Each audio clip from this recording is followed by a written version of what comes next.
477 nuovi positivi e 7 morti. I dati del contagio restituiscono una Calabria divisa a metà, rossa al nord, arancione al sud, ma il governo decide sulla base di numeri complessivi forniti dalla regione. La denuncia della Presidente della Commissione Sanità del Comune di Cosenza, un paziente è morto in attesa che dal pronto soccorso venisse trasferito in reparto. Il racconto di un insegnante di Paola: ho avuto il Covid 6 mesi fa, ma ancora non riesco a liberarmene del tutto, long Covid. La terapia con anticorpi monoclonali per la cura dei soggetti fragili che contraggono il Covid partirà a breve. All'Annunziata è tutto pronto. Agricoltori in piazza oggi in Calabria, come nel resto dell'Italia. Il settore denunciano dimenticato dal governo i ristori non previsti per braccianti agricoli e pescatori. Prosegue l'opera di sequestro delle abitazioni a Caminia, protestano i proprietari. Ben ritrovati in nuova edizione del nostro TG. In primo piano i contagi sono 477, oggi in Calabria 7 i decessi e c'è un'impennata di ricoveri. Questi sono i numeri del bollettino, vogliamo cominciare proprio da qui. Nelle ultime 24 ore in Calabria sono stati effettuati 3.097 tamponi, 477 i nuovi positivi, in particolare Cosenza 141, Catanzaro 133, Crotone 46, Vibo 37, Reggio Calabria 119. I ricoveri in regione sono 472, 38 in terapia intensiva, 7 i decessi. Nonostante questi numeri, nonostante la sofferenza degli ospedali su cui grava il peso dei ricoveri, la nostra regione è tornata in arancione. Ma cosa ha determinato il cambio di colore? Il nostro servizio. Un arancione decisamente inaspettato, almeno per quanto riguarda gran parte del territorio regionale. La Calabria lunedì 12 aprile lascia la zona rossa, ma non sono poche le perplessità sull'indicazione comunicata dal ministro della Salute Roberto Speranza. Il presidente facente funzione Nino Spirlì ha commentato positivamente la decisione, un importante risultato, ha detto, lodando il comportamento della gente, il rispetto delle norme e l'aiuto delle forze dell'ordine. Ma siamo sicuri che la situazione in Calabria e in particolare in alcune province rispecchi il livello di allerta definito nella zona arancione? I bollettini quotidiani restituiscono un numero di contagi stabile, ma alto per gli standard della regione. Analizzando gli ultimi 8 giorni, in Calabria sono stati registrati quasi sempre oltre 400 casi positivi, fino al picco di venerdì 9 aprile con 512. Solo in 3 occasioni il numero dei contagi è stato inferiore e compreso tra i 200 e i 300 contagi, guarda caso, nei giorni successivi alle festività pasquali, quando, lo dicono gli stessi bollettini, si sono effettuati meno tamponi del solito. Il contagio non è esteso allo stesso modo sul territorio regionale. La provincia di Cosenza è al momento quella più sofferente. Crotone e Catanzaro preoccupano, mentre Reggio Calabria e Vibo Valentia vivono una fase meno delicata rispetto ai mesi precedenti. A proposito di test, la Calabria ha aumentato il numero dei tamponi quotidiani analizzati, ma il divario con le altre realtà regionali resta ampio. I laboratori calabresi analizzano 2-3 mila tamponi al giorno. La Puglia, che è il doppio degli abitanti, non ne processa 6.000, ma 14.000. Ma questi non sono i soli criteri utilizzati per definire il livello di rischio di una regione. Un altro fattore determinato dalla pressione sulle strutture sanitarie. Ecco il quadro regionale fotografato dall'Agenas. Livello di allerta basso su base regionale per le terapie intensive, ma al di là della soglia di rischio per i posti letto in area medica, con situazioni estreme in provincia di Cosenza, dove è stato necessario trasferire pazienti, convertire reparti, ampliare padiglioni e riunire unità di crisi per affrontare una situazione di grande difficoltà del pronto soccorso dell'Annunziata. Eppure si torna in arancione. I numeri della situazione sulla Calabria sono alquanto allarmanti e critici, in particolare in alcune zone. Il vostro servizio ha sintetizzato bene la situazione attuale. Diciamo che continuano a salire i contagi in Calabria, soprattutto in alcune zone. L'incidenza continua a salire e mentre nel resto d'Italia siamo già arrivati un paio di settimane fa al picco di incidenza, questo in Calabria ancora non è avvenuto. Questo perché è un problema? Perché sappiamo che dopo il picco di incidenza ci sarà il picco dei ricoveri, sia in terapia intensiva che nei reparti ordinari, e la Calabria già da questo punto di vista è sotto pressione, soprattutto nell'area del Cosentino. Quindi diciamo un po' più di prudenza sarebbe stata necessaria in questa fase. per evitare che tra 2 settimane la pressione sugli ospedali calabresi sia davvero ingestibile. E questo rischio è molto probabile. Cioè, noi abbiamo già visto sui dati nazionali quello che accade, cioè che abbiamo avuto un picco nazionale di circa 25.000 casi al giorno e abbiamo visto come sono andate le terapie intensive a distanza di 2 settimane, e i numeri sulle morti le stiamo vedendo, ormai ci siamo assuefatti a oltre i 500 morti al giorno, o comunque siamo su quei numeri lì, e la Calabria non sarà esente dallo stesso andamento. È una situazione molto critica. Alleggerire in questa fase è rischioso, cioè dare l'impressione che le cose stiano andando meglio quando l'incidenza continua a salire non è un buon segnale da dare ai cittadini. Bisogna avere molta cautela, altrimenti la pressione sul Servizio Sanitario Nazionale sarà molto più di quella che stiamo vedendo adesso, e sappiamo che se il Sistema Sanitario Nazionale va in crisi, la qualità delle cure prestate poi ne risente. Restiamo a Cosenza perché c'è una denuncia importante del Presidente della Commissione Sanità del Municipio Bruzio. Un paziente è morto in attesa che dal pronto soccorso venisse trasferito in reparto. I particolari nel nostro servizio. Anche questa mattina al pronto soccorso dell'Annunziata di Cosenza autoambulanze in fila, pazienti che aspettano di essere ricoverati. In questi giorni abbiamo visto i volti anche degli operatori sanitari stremati rispetto agli altri giorni. Questa mattina la situazione sembra leggermente migliorata, tuttavia ci sono ancora molte criticità. Forte la denuncia che è stata fatta anche dalla Presidente della Commissione Sanità a Palazzo dei Bruzzi. La mia grande amarezza, la mia grande tristezza è sapere che ci sono persone che sostano nel pronto soccorso e non possono ricevere le cure adeguate. I medici stanno facendo di tutto, ma sono pochi, i reparti sono pieni. La De Marco, che è medico di professione, ha sentito in audizione il commissario dell'azienda ospedaliera di Cosenza, Mastrobuono, e ha citato il caso di un paziente deceduto in pronto soccorso prima di essere trasferito in reparto. È stato un giorno nel pronto soccorso e doveva essere ovviamente trasferito. Purtroppo non è stato trasferito, evidentemente, e la mattina è arrivata la notizia, perché non ha avuto le cure adeguate. Eppure era un paziente di 71 anni, con una lieve ipertensione ben controllata. E io mi chiedo perché. Io ho detto al commissario, non sono un'esperta, sono un semplice medico di base, ma perché non si è organizzato l'ospedale Mariano Santo? E non si sa per quale motivo non è adatto a diventare ospedale Covid. Il nostro ospedale è un hub che necessita di curare pazienti che hanno altre patologie. E non solo, perché non sono state ancora fatte le assunzioni. Il commissario Mastrobuono le ha dato rassicurazioni?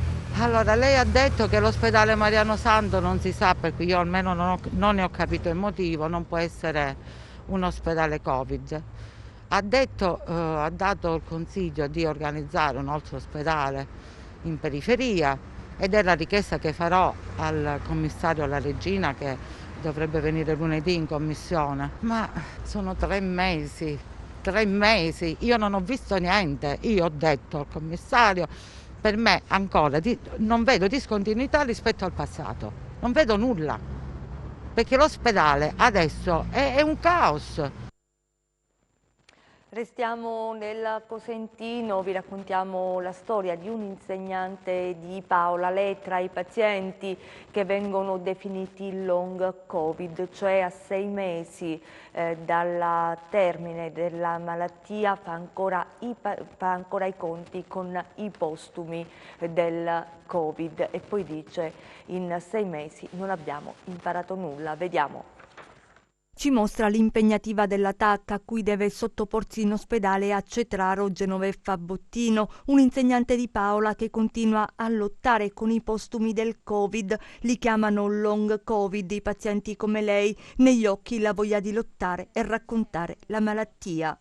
La mia esperienza è iniziata il 23 ottobre, un'esperienza molto dura e dolorosa. inizialmente non ho avuto sintomi, ma dopo 15 giorni il Covid si è manifestato nella sua violenza più assoluta, con la polmonite interstiziale bilaterale. E da lì è stata colpita mia figlia di 14 anni. Purtroppo per 1 mese e mezzo non sono riuscita a ricevere delle cure, non è stato possibile ricoverarmi perché non c'erano posti disponibili. Purtroppo per non aver ricevuto i soccorsi immediati, il ricovero, allora la mia polmonite è andata sempre degenerando fino al punto in cui è stato necessario utilizzare anche l'ossigeno. Più volte nelle sue condizioni in quei giorni d'ottobre ha dovuto far ricorso al pronto soccorso di Cosenza. Con il telefonino ha registrato le sale trasformate in lazzaretto. Le foto evidenziano le condizioni in cui si era. Purtroppo, dice, dopo 6 mesi non abbiamo imparato nulla. Io ho visto vecchietti seduti su delle sedie che, poverini, anche il personale medico insomma non riusciva a gestire la situazione per il numero delle persone, aspettavano un posto letto, cioè non si può ad 80 anni aspettare un posto letto con una incapacità respiratoria. Allora questo è veramente vergognoso, che a tutt'oggi nulla è cambiato. L'ultima riflessione per quella struttura SPOC in cui ancora oggi si cura e dove ha ritrovato una sanità dal volto umano. I politici parlano di aprire ospedali da campo quando abbiamo tanti ospedali che hanno messo innanzitutto in funzione, come questo di Cetraro, con il reparto Covid, dove sono stati spesi tanti soldi, no? Per gestire questo ed aprire questo centro, che devo dire la verità è un centro di eccellenza. Io ho avuto le cure necessarie dopo 1 mese e mezzo in questo centro, dove finalmente ho potuto ricevere il cortisone in endovena anziché in pillole, ha avuto la sua efficacia maggiore, no? Allora io mi chiedo perché adesso chiudere un centro Covid, fare degli spostamenti, aprire la tenda, quando sono stati investiti tantissimi soldi. Da Cetraro a Cosenza, perché all'Annunziata, dall'ospedale dell'Annunziata è tutto pronto per l'utilizzo delle terapie con anticorpi monoclonali capaci di impedire la replicazione virale se assunti nei primi giorni dell'infezione. Gli anticorpi sono destinati in via sperimentale a soggetti fragili che contraggono il virus. Vediamo. In queste ore, anche all'Annunziata di Cosenza, come in decine di altri centri ospedalieri italiani, si stanno sperimentando le terapie con anticorpi monoclonali per i malati di Covid-19. Gli anticorpi non hanno ancora ricevuto l'approvazione dall'EMA, ma proprio in via sperimentale vengono somministrati a pazienti che rispondono a determinati requisiti. Si tratta di soggetti fragili che, una volta accertata la positività al SARS-CoV-2, si ritiene possano andare incontro a complicanze. L'infusione, se effettuata nelle fasi iniziali dell'infezione, blocca la replicazione virale, evitando così che i sintomi degenerino. Nell'azienda ospedaliera di Cosenza sono arrivate ben 95 dosi che possiamo trattare per i pazienti di tutta quanta la provincia, e attraverso sia il reclutamento di personale con le USCA e i distretti, e sia attraverso i pazienti più lievi che arriveranno al pronto soccorso, perché con questi anticorpi monoclonali si possono trattare pazienti lievi o moderati, perché pazienti gravi questi anticorpi non sono efficaci come nel caso lieve nei primi 10 giorni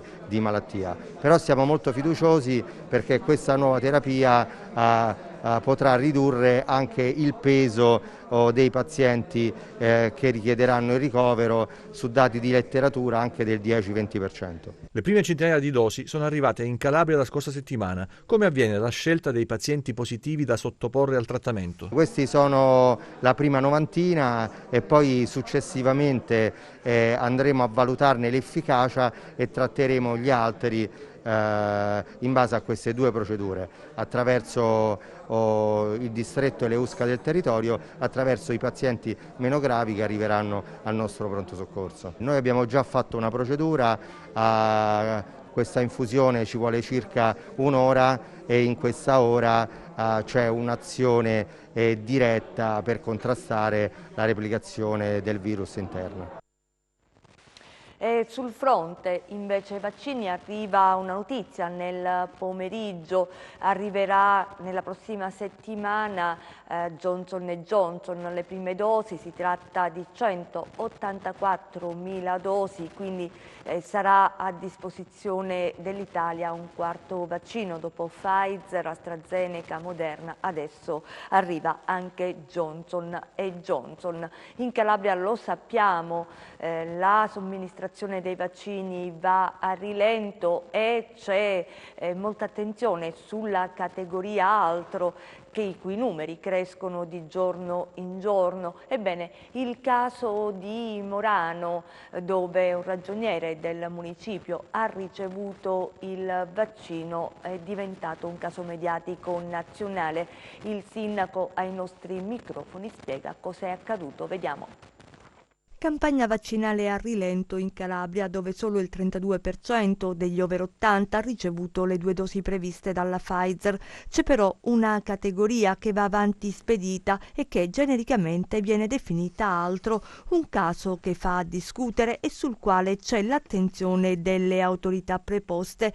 In Calabria fa discutere il comune di Morano Calabro, un centro del Pollino dove è stato vaccinato il ragioniere del municipio e il sindaco a spiegare ai nostri microfoni cos'è accaduto. Io penso che non ci siano stati furbetti per il semplice motivo che il protocollo Covid parla chiaro. Quello che disse il generale Figliuolo è far vaccinare tutte le persone possibili e soprattutto io tengo a precisare che il comune di Morano ha inviato alla direzione sanitaria dell'ASP l'elenco dei servizi essenziali, così come vuole la norma, la legge 146 del 90 articolo 1 e 2. Quindi i colleghi di La 7 vostri che hanno detto che il ragioniere del comune non era un servizio essenziale, invece lo è perché dirige l'ufficio finanziario e quindi si tratta dei servizi al personale, che stiamo parlando di vaccini AstraZeneca voluti dal protocollo regionale, che posso anche non condividere questo aspetto, però non è una scelta del sindaco, non è una scelta del comune, io non l'avrei inserito, ma non è che io inserisco o non inserisco, l'ASP ci chiede con una mail l'elenco dei servizi essenziali, noi abbiamo attemperato all'obbligo, abbiamo vaccinato i servizi essenziali. Poi la polemica è stata montata sul fatto che siano stati vaccinati persone giovani e sono solo 6, quindi l'1% dei vaccini totali. Si tratta di vaccini che erano rimasti inoculati perché la gente l'aveva rifiutati e come sa l'AstraZeneca non può essere somministrato a pazienti fragili. Ancora per quanto riguarda i vaccini c'è una precisazione del Presidente facente funzioni Nino Spirlì che dice la scorta non serve più, useremo tutte le dosi. E poi per quanto riguarda la scuola è stata firmata proprio in questi minuti una nuova ordinanza regionale, proprio il Presidente facente funzioni Nino Spirlì, l'ordinanza è la numero 22. In realtà da lunedì nelle scuole in Calabria si entrerà al 50% con facoltà di didattica a distanza. È consentito in presenza, riporta il provvedimento, lo svolgimento dei servizi educativi per l'infanzia di cui all'articolo 2 del decreto legislativo 13 aprile 2017 numero 65 e delle attività scolastiche e didattica della scuola dell'infanzia, della scuola primaria e della scuola secondaria di primo grado. Quanto alle istituzioni scolastiche secondarie di secondo grado, adottano forme flessibili nell'organizzazione dell'attività didattica affinché sia garantita l'attività didattica in presenza di non più del 50% della popolazione studentesca, mentre la restante parte della popolazione studentesca delle predette istituzioni scolastiche si avvale della didattica a distanza. Resta resta sempre garantita la possibilità di svolgere attività in presenza qualora sia necessario l'uso di laboratorio per mantenere una relazione educativa che realizzi l'effettiva inclusione scolastica degli alunni con disabilità e con bisogni educativi speciali. È confermata la raccomandazione per le scuole superiori di favorire la didattica digitale integrata per tutti gli studenti le cui famiglie ne facciano richiesta esplicita, nell'ottica di una migliore gestione organizzativa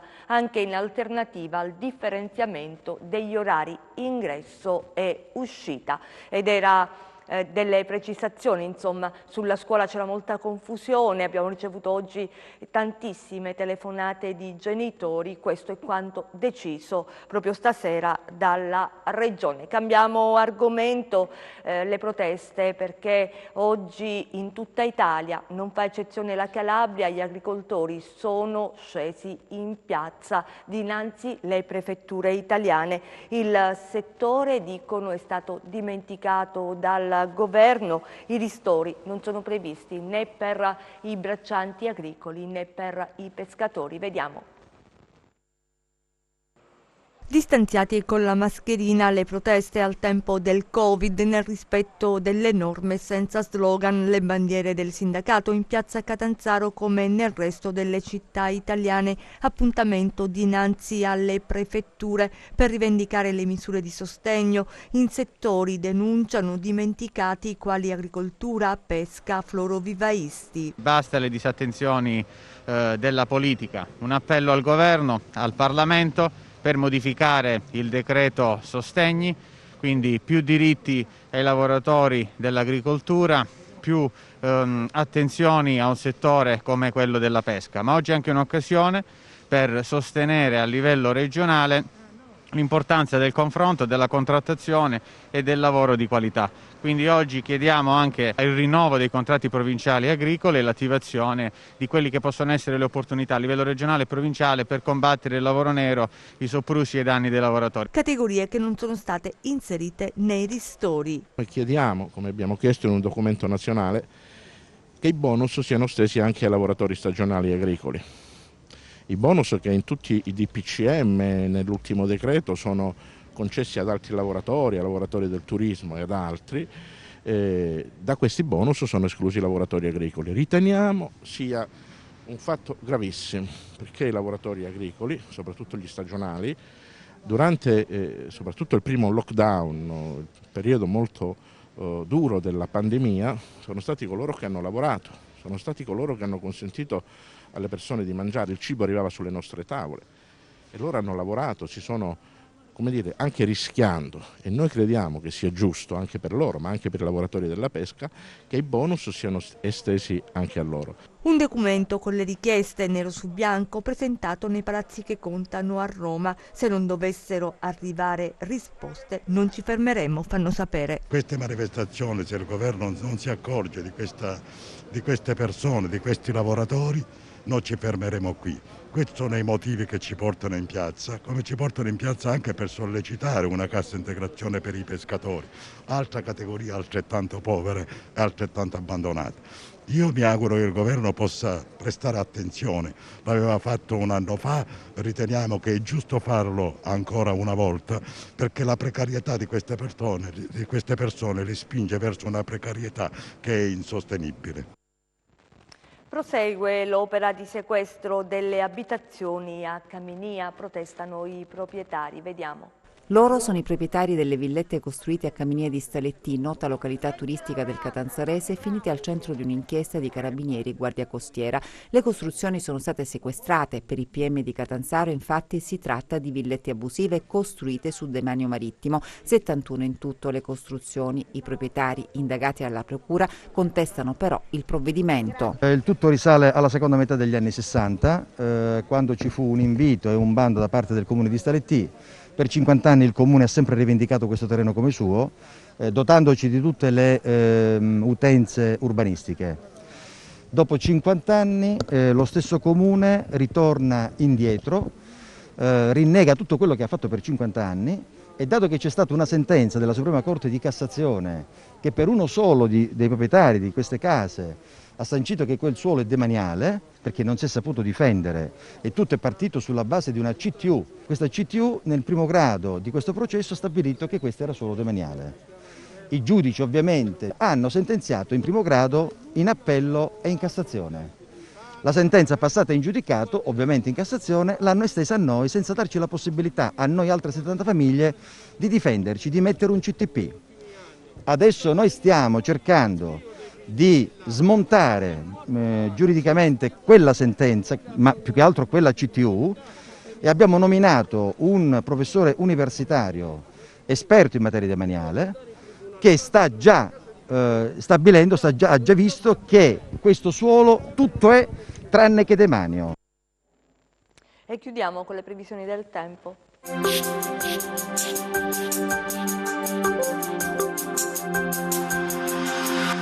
Ben ritrovati da Meteo in Calabria. L'alta pressione resiste sul nostro territorio nel weekend garantendo un tempo per larghi tratti soleggiato, con locali parziali annuvolamenti. Una perturbazione atlantica interesserà le regioni settentrionali e quelle centrali tirreniche. Domani condizioni di cielo poco nuvoloso, nel corso della giornata parziali annuvolamenti soprattutto a carico delle aree interne ma senza fenomeni. Temperature in ulteriore generale aumento. Domani condizioni pressoché simili, con venti deboli o regimi di brezza sul Tirreno, Cosentino e Catanzarese, con mare quasi calmo o poco mosso.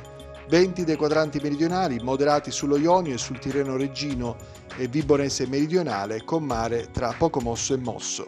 Per ulteriori approfondimenti vi rimando al sito www.meteoincalabria.com e alla nostra pagina Facebook Meteo in Calabria. È tutto, ci fermiamo qui, grazie per essere stati con noi, grazie in regia Michele Cava, in messa in onda Giuseppe Costanzo. Noi, ripeto, ci fermiamo qui, vi ricordo che subito dopo la sigla ci sarà la rubrica dedicata ai libri, Book Mania. Vi auguriamo un buon fine settimana.